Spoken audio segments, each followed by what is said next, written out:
भुवनेश्वर उपकंठ जामुझरी ग्राम में बेस धूमधाम पालित होती खुदरुकुणी ओषा सुसज्जित आलोकमाला मेढ़े दुलकी गाँ दाण्ड गाँवर भगवत वासुदेव मंदिर प्रांगण में यह ओषा धूमधाम पालन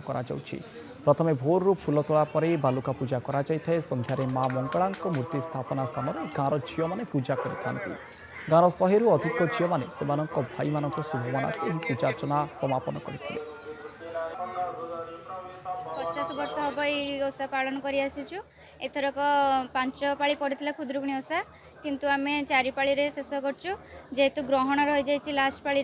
से 4 पाली शेष करचु पूजा आम लास्ट पाली आम समस्त भाई मान ओषा करचु आ सब भाई मान सहजरे जी भलरे ओषा हो पारी आउ समस्त सहयोग एत भल डेकोरेशन करके पूजा शेष करचु आज तो यही वर्ष 5 पाली पड़ूला किंतु ग्रहण लगुच जेहेतु 4 पाली समाप्त कर पूजाटा को किंतु आम काली आमर भसाणी अच्छी तो आम माँ को पुणी मेलाणी पुणी आर वर्ष को आगमन करने अनुरोध करूँ।